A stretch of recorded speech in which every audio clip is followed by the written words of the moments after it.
Hello students, कैसे हो आप लोग। उम्मीद करती हूँ अच्छे होगे और अपने घर पे अपना और अपनी फैमिली का ध्यान रखो, क्योंकि कोरोना का टाइम है। पता ही है आपको, पूरी सावधानी बरतनी ज़रूरी है। तो इसी के साथ साथ हम क्या करेंगे, घर पे बैठे बैठे ऑनलाइन क्लास से आपको अवेलेबल कराएंगे। आप घर पे बैठे हो तो कोशिश करेंगे कि पूरा का पूरा जो आपका सेकंड सेम है वो अच्छे से आपका क्लियर हो जाए, और जो स्टडी मटेरियल है वो टाइम टू टाइम आपको अच्छे से अवेलेबल करा दिया जाए, ताकि आपकी जो स्टडी है वो बीच में अवरोध ना हो।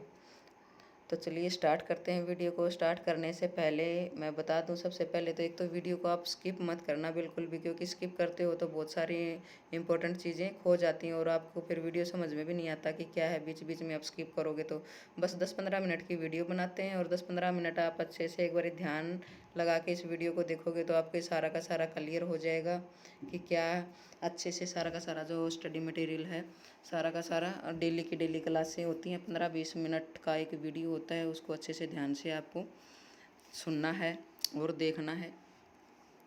तो एक एक और काम करना है इसके साथ साथ, आपको जो भी चीज़ समझ में ना आए उसमें आप कमेंट में डाल सकते हो, जो अच्छा लगे वो भी कमेंट में डाल सकते हो। और दूसरा क्या करना है, लाइक करना है वीडियो को, और आपने शेयर करना है वीडियो को, और सब्सक्राइब करना है। और बच्चों को भी बोलो कि भाई सब्सक्राइब करें चैनल को, क्योंकि वो भी घर पे बैठे हैं, उनको भी स्टडी मटेरियल अच्छे से मिल जाए और उनकी भी क्लास से अच्छे से चल जाएँ। जो घर पे बैठे हैं वहाँ आप शेयर कर सकते हो वीडियो को, ताकि और भी अपने लाभ उठा सके इसका वीडियो का। तो भाई बड़ी मेहनत से करते हैं, बनाते हैं, आपको 2-2 4-4 घंटे लग जाते हैं वीडियो का। तो सबसे यही रिक्वेस्ट है कि ये आप लोगों के लिए किया जा रहा है, तो आप कम से कम ज़्यादा नहीं तो 15-20 मिनट तो तसल्ली से एक वीडियो देख ही सकते हो, अच्छे से समझ ही सकते हो। कुछ समझना है तो वो पूछ सकते हो। तो सभी से यही रिक्वेस्ट है कि आप फुल वीडियो देखो पूरी की पूरी, स्किप ना करके, और डेली की डेली देखोगे तो आपके आगे एग्ज़ाम में दिक्कत नहीं आएगी, क्योंकि आपका सारा सिलेबस कवर हो चुका होगा और आप पढ़ चुके होगे, अच्छे से समझ चुके होगे। तो अच्छे अंकों से आप पास भी होगे। और कई बच्चे क्या होते हैं कि आज नहीं कल देखेंगे, आज नहीं कल, तो उनका कभी कल आता नहीं है। तो वो बच्चे भी ऐसा ना करें। 15-20 मिनट देनी है आपने डेली की, तो 15-20 मिनट डेली आप वीडियो देखो, और उससे आप एग्ज़ाम में दोबारा रिवीजन करोगे या तिबारा रिवीजन करोगे तो उसमें आपको हेल्प मिलेगी। पूरा का पूरा आपको ये लगेगा कि हाँ, ये तो मेरे को आता है, देखा हुआ है। तो आज अपनी पहली क्लास है, इसलिए छोटा सा ही लेक्चर आप लोगों को दे रही हूँ, क्योंकि फर्स्ट क्लास बच्चे थोड़े से एग्रेसिव थोड़े से रहते हैं कि हाँ भाई क्लासेस स्टार्ट हुई हैं, पढ़ेंगे। 4-5 दिन 10 दिन 15 दिन तो उनका रहता है कि हाँ पढ़ेंगे, फिर धीरे धीरे क्या करें, उनका टूटते चले जाते हैं बच्चे। तो ऐसा ना करें, सारे के सारे घर पे ही तो रहना है, घर पे रह के अपने ऑनलाइन स्टडी अच्छे से करनी है। कुछ समझना है तो पूछ लेना है, और वीडियो को कमेंट में करें, शेयर करें, लाइक करें और सब्सक्राइब ज़रूर करें। और आल का जो नोटिफिकेशन आता है उसको कर लेना, ताकि आने वाली वीडियो भी आपको मिल जाए, नोटिफिकेशन में मिल जाए। तो स्टार्ट करते हैं आज की वीडियो। जो आपकी आज की जो वीडियो है, जो आपका चैप्टर है, फर्स्ट चैप्टर है सेकंड सेम का, फर्स्ट चैप्टर है। आपकी बुक का नाम बता दूं, फिजिकल ज्योग्राफी आपकी बुक का नाम है, और जो फिजिकल ज्योग्राफी है उसका फर्स्ट चैप्टर है। तो आओ चलिए स्टार्ट करते हैं फर्स्ट चैप्टर से। तो फर्स्ट चैप्टर है तो इसमें थोड़ा सा अपन पहले तो ज्योग्राफी की परिभाषा ही देख लेते हैं। तो ज्योग्राफी की जो परिभाषा है वो, ज्योग्राफी जो अंग्रेजी भाषा का शब्द है उससे ली गई शब्द है, जो ग्रीक यूनानी भाषा से लिया गया है, ज्योग्राफिया। और ज्योग्राफिया का जो अर्थ होता है वो क्या होता है, पृथ्वी का वर्णन करना होता है, यानी पृथ्वी का वर्णन ही क्या है, भूगोल है। जो ज्योग्राफिया शब्द ये कई बार जीके के क्वेश्चन में आ जाता है। ज्योग्राफिया शब्द का सर्वप्रथम प्रयोग किसने किया था, तो यूनानी विद्वान है इरेटोस्थनीज, उसने किया था 276 और 194, 276 से 194 ईस्वी पूर्व के ये भूगोलवेता हैं। और इसके साथ ही जो भूगोल में पृथ्वी के अध्ययन के साथ साथ हम क्या करते हैं, पृथ्वी का तो अध्ययन करते ही हैं, उसके साथ साथ क्या करते हैं, पृथ्वी से जैसे ऊपर आकाश की तरफ जो जलवायु है, आपकी जलवायु है, गर्म जलवायु, ठंडी जलवायु, सारी की सारी मौसम, तो उसमें जलवायु का और जलवायु के साथ साथ और किसका अध्ययन करते हैं, हम सौर मंडल का करते हैं ना, तारे, ग्रह, चंद्रमा, ये जैसे पृथ्वी के जो अपने ग्रह हैं, 9 ग्रह हैं, इनका भी अध्ययन करते हैं। सौर मंडल में जो मिल्की वे वगैरह होते हैं उनका भी, नए नए ग्रह खोजना, ये सारे के सारे आपके ज्योग्राफी में आते हैं। तो सारा होल ब्रह्मांड ही मानो, पूरा वर्ल्ड ही ज्योग्राफी है। तो सारा वर्णन करते हैं हम ज्योग्राफी में। तो ज्योग्राफी के बाद आपका जो फिजिकल ज्योग्राफी है उसकी भी परिभाषा आपको आनी चाहिए कि फिजिकल ज्योग्राफी होता क्या है, क्योंकि आपकी बुक का नाम है फिजिकल ज्योग्राफी। फिजिकल यानी भौतिक भूगोल। भौतिक से भौतिक का नाम आते ही आप समझ जाओ कि भौतिक का मतलब है जो आपके सामने दिखाई देता है। जब आप घर से बाहर निकलते हो तो बाहर धरातल दिखाई देता है, मिट्टी दिखाई देती है, घर दिखाई देते हैं, आपको कृषि दिखाई देती है, पहाड़ दिखाई देते हैं, नदी दिखाई देती हैं, पठार दिखाई देते हैं। वो सारा का सारा क्या है, भौतिक भूगोल। हम वो सारी चीज़ें किस में पढ़ते हैं, भौतिक भूगोल में पढ़ते हैं। तो देखो भूगोल की वह शाखा है जिसमें पृथ्वी तल, पृथ्वी तल का मतलब है जहाँ आप रहते हो, पृथ्वी का तल, पृथ्वी तल पर पाए जाने वाले भौतिक पर्यावरण के तत्वों का अध्ययन किया जाता है, भौतिक भूगोल कहलाता है। तो भौतिक भूगोल के जो पर्यावरण के तत्व कौन से, भू आकार में जैसे चट्टानों का अध्ययन करते हैं, नदियों का, जलवायु का, प्राकृतिक वनस्पति का, मृदा का, जीव जंतुओं व खनिजों का इत्यादि का। और प्रकृति के जो तत्वों का निर्माण क्या करते हैं, प्रकृति ही करती है, मनुष्य का उसमें कोई हाथ नहीं होता।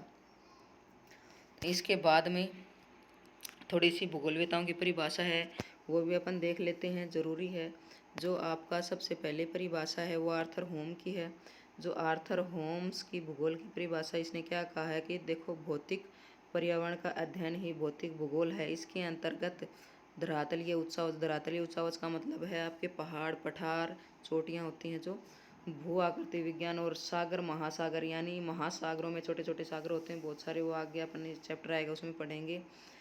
समुद्री विज्ञान बोला जाता है जिसको। और उसके बाद में वायु यानी जलवायु, जलवायु में मौसम विज्ञान और जलवायु विज्ञान होता है, के वितरणों का अध्ययन होता है। यानी भौतिक भूगोल में आर्थर होम्स ने कहा, क्या कहा है कि धरातलीय जो उच्चावच हैं, उच्चावच का मतलब ऊंचे नीचे जो भी धरातल हैं आपके, पठार हैं, पर्वत हैं, धरातल है जो भी उनका, और फिर उनके बाद क्या आता है, सागर महासागर आते हैं, फिर क्या आता है आपका अपना वायु, जलवायु का अध्ययन करते हैं। इसके बाद में भाई स्टोलर का है। स्टोलर ने जो परिभाषा दी उसमें क्या है, भौतिक भूगोल सामान्य रूप से क्या है, कई भूमि विज्ञानों का अध्ययन एवं एकीकरण है जो कि मानव वातावरण पर सामान्य रूप से प्रकाश डालते हैं। तो ये जो परिभाषा है इनको अपन नहीं बदल सकते। जो पहले ज्योग्राफी की परिभाषा थी उसको आप बदल के अपने हिसाब से लिख सकते हो बेस्ट से बेस्ट, लेकिन ये जो परिभाषाएं होती हैं इनको हम नहीं बदल सकते, तो एज इट इज़ लिखनी होती है परिभाषा। तो ये आपकी बुक में 4-5 परिभाषाएं हैं, उसमें से जो इजी लगे आप 1-2 अच्छे से याद कर सकते हो एग्जाम के लिए। तो इसका सारा का सारा निष्कर्ष निकालें तो भौतिक भूगोल अध्ययन का वह क्षेत्र है जो मानव के भौतिक पर्यावरण के तत्वों को एक दूसरे से जोड़ता है और व्याख्या करता है। तो इसके बाद आ जाओ आपका जो भौतिक भूगोल की प्रकृति और विषय वस्तु यानी nature and scope of physical geography. तो पृथ्वी का जो कोई भी घटक मनुष्य का भी भौतिक पर्यावरण के प्रभाव से अछूता नहीं रह सकता है। इसी कारण भौतिक भूगोल की महत्वपूर्ण शाखा मानी जाती है। और भौतिक भूगोल के महत्व को उजागर करते हुए जो प्रसिद्ध दार्शनिक हैं, इमैनुअल कांट आपके ज्योग्राफर हैं, इम्पोर्टेंट ये। तो इमैनुअल कांट कब के थे ये, 1724 से 1804 ने क्या कहा था, यह कहा था कि जो भौतिक भूगोल न केवल भूगोल का प्रतीक विषयों के ज्ञान का प्रथम चरण है, विषयों के वस्तुबोध के लिए उसका प्रारंभिक ज्ञान ही अनिवार्य है।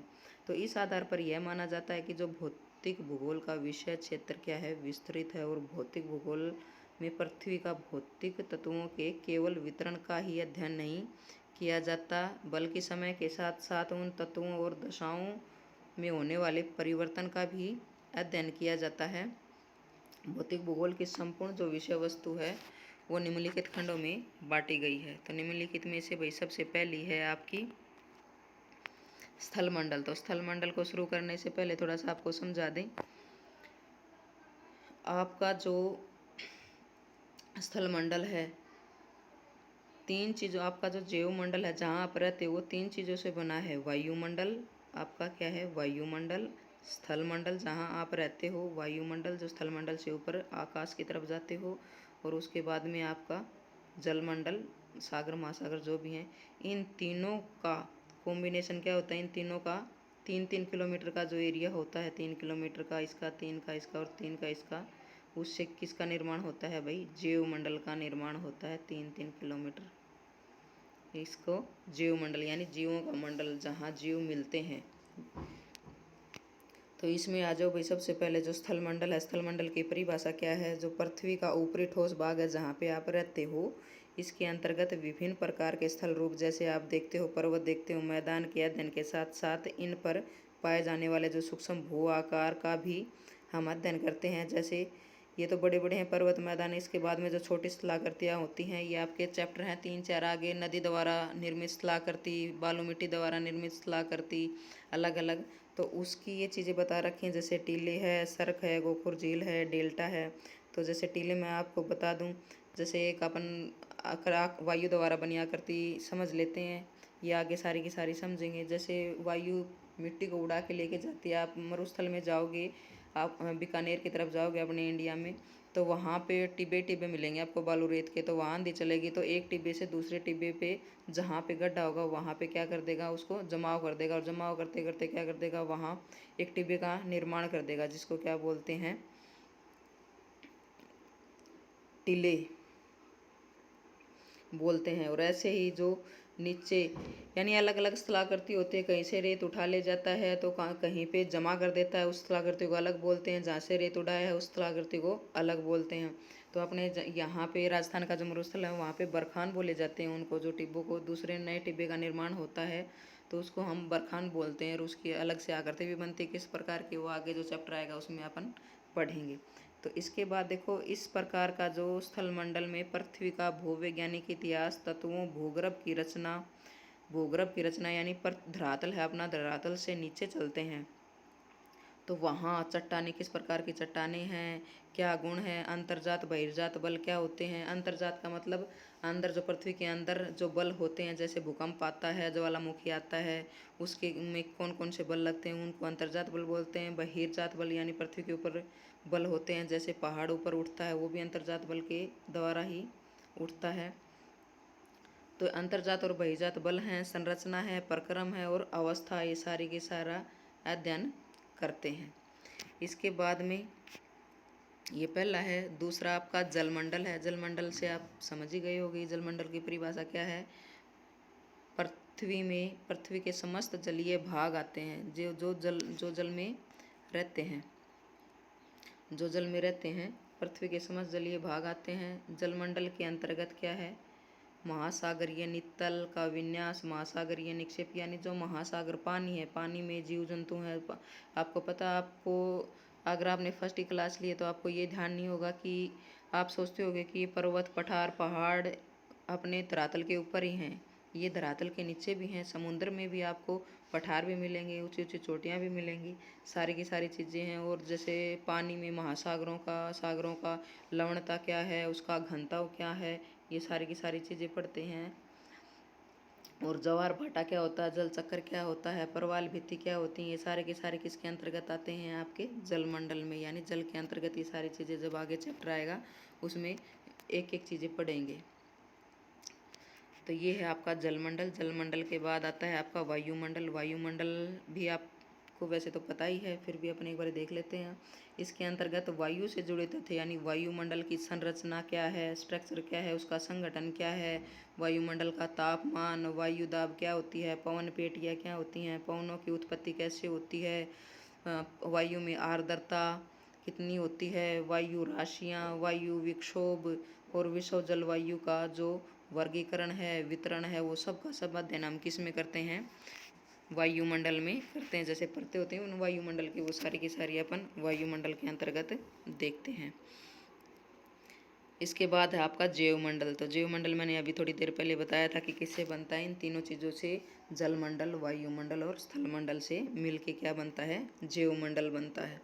तो जैवमंडल पृथ्वी का कौन सा भाग है, वह भाग है जहाँ जीव पाए जाते हैं, यानी 3 किलोमीटर का एरिया मैंने बताया, वहाँ जीव पाए जाते हैं और जैवमंडल कहलाता है। तो जैवमंडल में क्षैतिज रूप से सारे भूमंडल पर और लंबवत रूप से सागरों की गहराई से लेके वायुमंडल की ऊंचाई तक। समझ में आई ये चीज़ें, ये बोलना चाह रहा है। तो जैवमंडल में क्या है, जैसे हम धरातल पे रहते हैं तो धरातल से नीचे जाएं और धरातल से ऊपर आकाश की तरफ जाएं। धरातल से नीचे का मतलब है जैसे महासागर हैं, सागर हैं, उनमें नीचे तली में, क्योंकि जीव तो वहाँ भी तो रहते हैं ना। तो वहाँ तक क्या है, सभी प्रकार के जीवों, मनुष्य, जीव जंतु और वनस्पति की उत्पत्ति, उनका विकास क्रम, वितरण, पर्यावरण, जीवन चक्र को प्रभावित करने वाली दशाएं, ये सब किस में अध्ययन करते हैं हम? जीवमंडल में। इसके बाद जो छठा है पृथ्वी के गृह संबंध। तो ये भी आपको सभी को पता है, अभी थोड़ी देर पहले अपन कर रहे थे। ब्रह्मांड में भी सारा का सारा आपका ज्योग्राफी से ही क्या होता है, ज्योग्राफी में ही आता है सारा का सारा ब्रह्मांड में। जैसे अभी बताया था तारे, चंद्रमा, सूर्य, सब कुछ। तो देखो जो पृथ्वी का गृह संबंध है वो देखते हैं। जो पृथ्वी का सौर मंडल के 8 ग्रहों में से एक है और सूर्य और न्यू ग्रहों के इसमें संदर्भ में क्या है, पृथ्वी की स्थिति, उसके घूर्णन या परिभ्रमण, परिक्रमण, भौतिक शक्तियाँ, वायु और कृत्रिम ग्रह, उपग्रह संचालन भी, गृह स्थिति जैसे पृथ्वी गोल घूमती है वो सारी की सारी चीज़ें। और अतः भौतिक बल के अध्ययन के आरंभिक चरण में सौर मंडल और पृथ्वी की उत्पत्ति, इसकी आयु, पृथ्वी की उत्पत्ति कैसे हुई थी, वो सारा का सारा हम किस में अध्ययन करते हैं? आपका पृथ्वी के गृह संबंध में, इसमें सौर मंडल में सारा। तो इसकी इकाई या पृथ्वी के गुरुत्व के प्रभाव में शामिल किया जाता है भाई। तो ये आपका था आपका चैप्टर। तो ये आ सकता है क्वेश्चन, जैसे भौतिक भूगोल की परिभाषा क्या है और डेफिनेशन, और भूगोलवेताओं की डेफिनेशन दीजिए और इसकी विषय वस्तु बताइए। तो ये एक अपना पूरा लॉन्ग क्वेश्चन बनता है। इसको अच्छे से याद करो और समझो। कुछ समझ में ना आए तो आप कमेंट बॉक्स में डाल सकते हो। Thank you.